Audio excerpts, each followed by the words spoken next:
Hey, thanks for joining me. I'm going to do something that I've never done yet, and I don't plan on doing very often because I don't know that anybody would be interested in me retreading old ground that I've already done on the channel. But I have a couple of ideas on occasion to revisit something I've already looked at. I've been doing my channel for a little over a year now.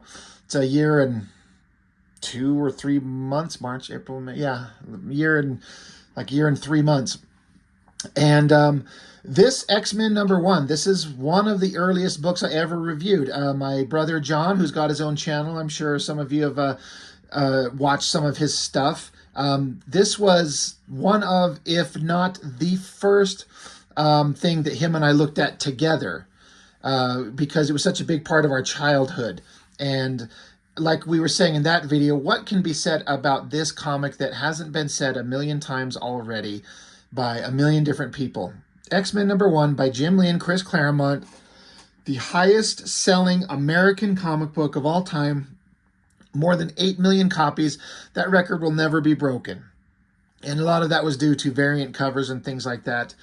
There was like 4 covers to this thing, which we can see here. If you take and fold it out, there's 4 different covers. And I'm not going to be able to get them all in screen. But I have my original copy that had this cover, and I've actually got Jim Lee to actually sign my original copy of this. And then that was one cover, and then there was this one, then this one, and of course you got the Magneto one. And then the best one of them all was this one that had all 4 covers put together. And so this was like the primo copy to have in hand at the time. It was really great. And price, $3.95 would be kind of a steal these days, but at the time that was very expensive. So why did I was totally going to review a different comic. I'm going to do it right after this, but I was going to review Wildcats. But I just ran across this book as I was flipping through stuff, and I was like, you know what? X-Men '97, the animated show on Disney, just got done with its final episode today. And I just thought why not just take an opportunity? Well, I'll just make it, I don't imagine this video will be very long, depending on how much I decide to kind of just off the cuff speak about the animated show. I don't ever write scripts. People call me out on occasion like, you should write a script and follow it. Your shit sucks. I know. I suck. Go find a better channel. There's a lot better channels out there than mine. But I just kind of sit down and just kind of start talking. That's my bullshit kind of shtick, and that's what I'm going to do. I'm sticking to it.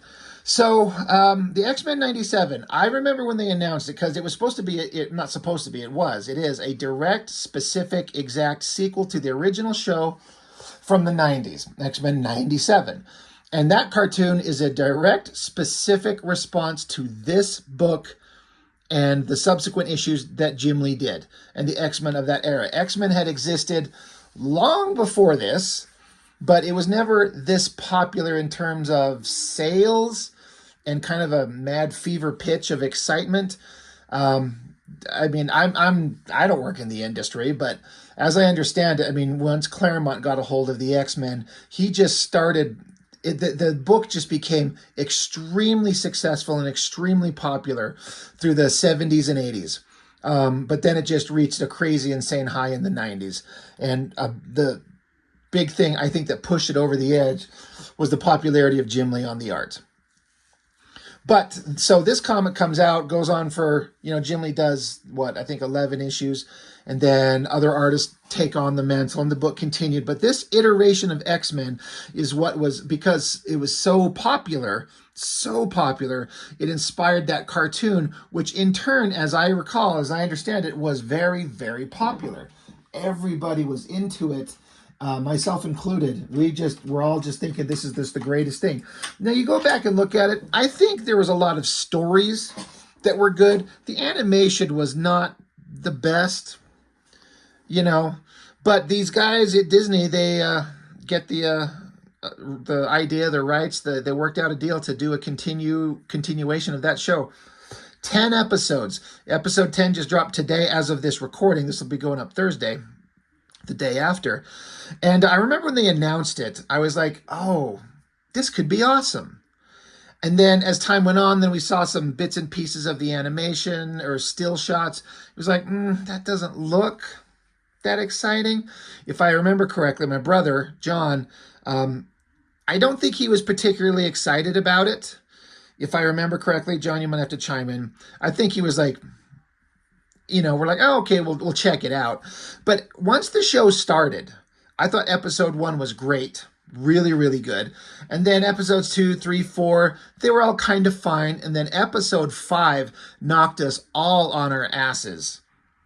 Spoilers.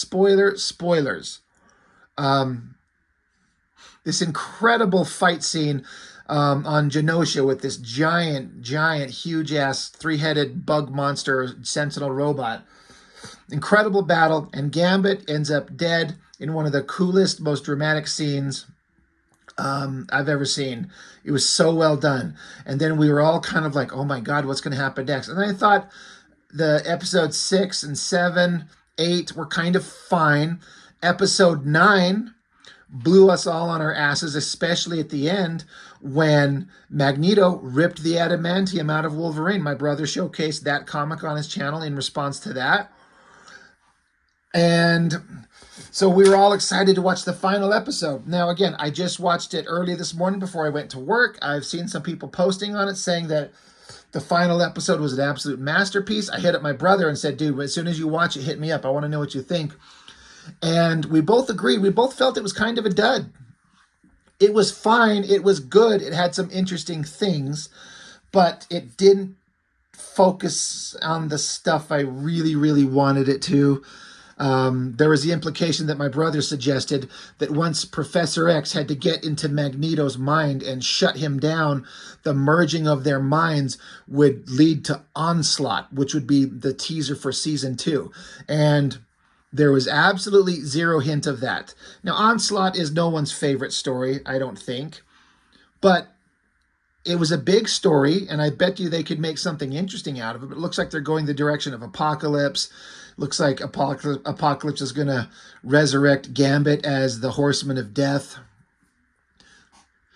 That's all fine. So anyway, but just for anybody who's out there that is watching the cartoon and maybe doesn't know, and I don't think that's very many of you, that cartoon is very specifically based right off this book. And there's a lot of similarities.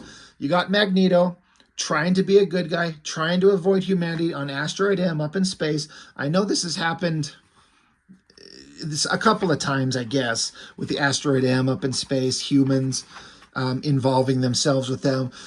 It was interesting that they put Magneto in this outfit, which was an alternate one. I had never read any of the comics when Magneto wore this outfit in real time in the comics. I just remember seeing pictures of it and just thinking, Jesus, that looks fucking stupid. The color scheme is worse. The open sides with the skin, a big M. I mean, fuck me. Isn't this outfit awesome enough? Especially when he has his helmet on. But, I mean, they threw it on him as something different because Magneto in the cartoon he was given control of the X-Men's mansion because Professor Xavier, as far as I knew, was dead. And he left everything to Magneto. So interesting, in this book, they're talking about initiating stage 1 of the Magneto protocols, to take him down, take him out, because he's orbiting the planet, and he's just such a threat. This is something that the comics and the storyline of the X-Men tried to dig into a lot of, we shouldn't fear these mutants. We shouldn't be afraid of them. We need to embrace them. Humanity fears what it doesn't understand. Okay, here's the thing. Here's what we do understand. I'm going to play devil's advocate. When a fucking mentally damaged, immoral, flawed human being like Magneto or any other human being has powers to fucking end life on the planet because they're having a bad day, humanity as a species and a society reacting to protect itself is not unreasonable. I'm sorry, I said it. I'm just talking real world here. The X-Men always wants to be like a lot of people want to think of it as like a racial allegory, Black people used to be considered less than, or Native Americans used to be considered less than, and we had to learn that differences we're all human, and our differences make us stronger, and we're better as united people, and that's all true. But it's different when, like, it's one thing if a mutant is just like got blue skin and spikes on his knuckles or something like that, right? But it's different when a guy can use his magnetic powers and shut down a planet and just have every plane in the sky fall and kill thousands of people because he's, he was constipated on the toilet and he shit out a bunch of fucking disgusting shit and he's like, fuck, boom, magnetic waves, and kills everybody. I mean, that's that's an unbelievably dangerous situation. So it's not unreasonable for humans to be like, we got to do something to protect ourselves. And I think it gets kind of ignored a little bit too much in the face of like, oh, we just have to accept our mutant powers. Like, I can blow holes through mountains with my eyes. I can control weather and create tornadoes. This guy can make it snow anytime, anywhere, any place. Again, it's one thing if you're Beast and you're just smart and you're blue. It creates a real world conundrum. But Professor X talking with Jean Grey, good stuff. The New Mutants we're seeing, the X-Men are basically in the holodeck, training. All this great art. Rogue looking fantastic. They really leaned into Rogue as a major character, and I like it. I guess I have to say the only thing I don't particularly like in the animated show is, if, as I understand it, they got the same actress to voice her today as did 30 years ago. And it sounds like an old woman doing the voice of a young woman. It kind of, I don't know if maybe if I didn't know she was an old woman, maybe I would just not, it wouldn't stand out. But to me, it sounds like an old woman's voice trying to sound like a young, whatever, late 20s, early 30s Rogue. I like the idea that they got the same actress. That's fine, but it still sounds different. I kept wishing that Colossus was in there. Archangel would be kind of cool. Psylocke, we did see her. There was like they kind of cameoed her in the episode. Wolverine being a badass. They actually had all the X-Men put on their old school uniforms, which were the outfits that they wore in their classic iterations in the heyday of the Claremont era. So Cyclops was not wearing this outfit in the last episode. He's wearing the one with the full skull cap and not having this yellow strap thing. Storm is in her classic, was it Dave Cockrum designed outfit, which is the most perfect design ever. But anyway, yeah, it was just interesting to see all the X-Men in their like classic outfits rather than the Jim Lee ones. And Wolverine being a badass, being awesome. He fucking stabbed Magneto right through the chest. And it doesn't seem to me like, one, if Wolverine was stabbing him to kill him, you don't take 3 giant claws through the back of your chest, protruding out, or through your back, pointing out of your chest, and live. And Wolverine wouldn't miss, unless he stabbed him without the intention of trying to kill him, just to put him down. But I mean, that was a killing blow, and of course Magneto survives. But then Magneto turns around and does the thing from X-Men. What is it? X-Men 25, I think it was. Somebody will have to correct me on that. Where the X-Men go up to Asteroid M and try to take Magneto out, and Wolverine stabs Magneto, and Magneto rips the metal right out of Wolverine's bones, and it almost kills him. It's pretty incredible. So it's just kind of repeating themes. You always have to have Magneto as a villain. He's always a tortured, like, he's kind of justified, but he's kind of a bad guy, but he's kind of a good guy. The X-Men always have to face him. The X-Men have to stop him. There has to be moral discussions. Here, Magneto, he's raising a submarine and collecting up the nuclear weapons to take up to Asteroid M. So now he has a nuclear arsenal with one man and his finger on the trigger. And again, if he has a bad day, he can drop nuclear weapons onto the planet. There are reasons and ways that like no one man has the ability to fire nuclear weapons. Everyone understands in the real world that this is a major decision. And so Magneto having nuclear weapons, that's frightening. So again, the X-Men, the humanity is kind of justified in defending themselves. This we get into, in the X-Men cartoon, they talk about Rogue and Magneto having a relationship. The version in the comics and the version in the cartoon are very different, but those two had like a like a burgeoning like relationship. It could have been a thing, but it doesn't really go anywhere in the cartoon. It's just that they could have and they would have, but then Gambit ends up dead, and Rogue is sad and brokenhearted, and then ends up joining Magneto at the end, which was kind of shocking. I mean, I know I'm not really talking about the comic much because we've all seen it, and I've reviewed it once. I just love this Psylocke shot. What a shot! Thank you, Jim Lee.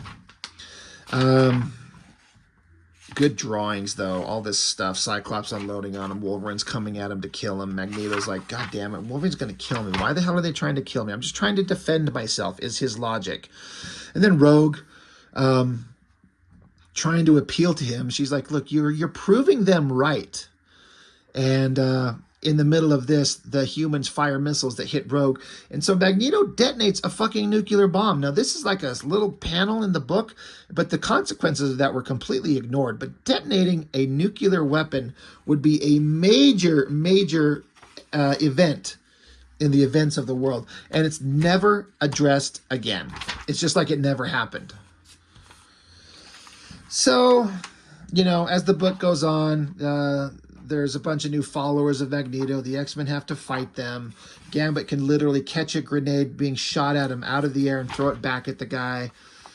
Wolverine's chopping up rock monsters. Psylocke's being hot, attacking people in the air. And then you end on this awesome double page spread of Magneto saying, look, I'm setting up my base. It's Asteroid M. Every mutant is welcome there, even you, X-Men. But harm against mutants is harm done to me, and I shall respond accordingly. It's like, dude, no wonder humans want to protect themselves. Villains Gallery, Roll Call, Toad, Juggernaut, White Queen, Sebastian Shaw, The Hand, Arcade, Sentinels, Apocalypse. I'm trying to remember his human name. Fucking the unkillable Extinction Agenda guy. Magneto, Loki, Dark Phoenix, Sinister, Madeline Pryor. I know I should know who this little fucking asshole is, but I don't remember. I barely know. I don't know if I've ever read a comic with that guy. Sabretooth, The Brood, Mojo, Mystique, Spiral, Cameron Hodge, right? I think I got them all except this one guy. I don't know. I had this as a poster on my wall for a long time. Kind of a boring team shot. There's that outfit that they put Jean Grey in when they put them back in their original outfits. They put in this like, it's like a prom dress, maybe a little shorter than a regular prom dress, but it's like, this is not something to take into battle to fight Magneto. And it's not even a good classic design, but that's fine.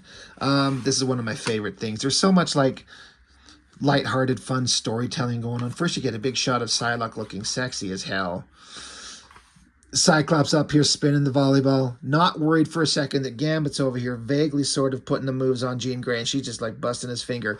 But Rogue looking, that's the best drawing on here. I think like this the body shot of that. But she's looking on as Gambit's putting the moves on over here, and she's like, come put the moves on me, sugar. But don't touch me, sugar. You could touch my boobs on the outside of my outfit. It's cool. Wolverine's just like, I can't believe I'm here in like jean short cut off things. He's like, I'm going to go murder someone else. Archangel flying, Colossus flexing with Jubilee doing it. Iceman freezing up the pool as Beast is jumping in. Just a lot of fun. It's kind of enjoyable. Things to come. This was cool. We're like, who the hell's this guy? Omega Red. Ultimately, who cares who that guy is? He's fucking nothing. And some very basic sketches. And then cover to issue 2. And then the inside cover is just like every X-Men character ever designed ever. Covering the entire, like, 4 panels of everything on the inside cover. Every character. I should roll call them, but I'm not going to. So anyway, the X-Men 97. If you haven't watched it, and I just spoiled the shit out of everything for you, sorry, I guess. But it was worth it. I feel like they, even though I didn't care for, I didn't think every episode was amazing. No. Episode 1 was great. Episode 5 was great. Episode 9 was great. The rest of them are varying degrees of, it was fine. But I feel like that the guys, the people that were in control, actually cared about making a quality product. And that goes a long way with me. When you can feel the care put into the project, even if I don't like it that much, it kind of gets a big pass from me, and I would encourage it and support it. Even if, again, if it still didn't quite connect with me as much as it did with a lot of other people, when you can just tell that they're invested in doing the best thing they could possibly come up with, it kind of makes it stand out. So it's good times. I hope they get season 2 or 3. The word on the street, or the internet, I should say, is that the viewership on that show was actually extremely low. Like, amongst the worst view, not worst as far as critical, acclaim, but just people watching. The amount of people watching, it's amongst the lowest from what I've read, and that's bad. So will they spend time and money doing a season 2? I hope so. I think there's a lot of interesting stuff to be explored. But X-Men 97, taken right from X-Men #1 from Jim Lee and Chris Claremont.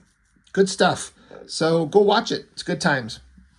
And anyway, thanks for joining me on this revisit, the first episode where I do a revisit of an issue. I know of one other one I definitely want to do revisiting, but it won't be too many of them. I don't feel like retreading too much, but we'll get back into it. So anyway, that's it. X-Men #1, X-Men 97. Go check them out. It's good stuff. And thank you, and I will see you next time.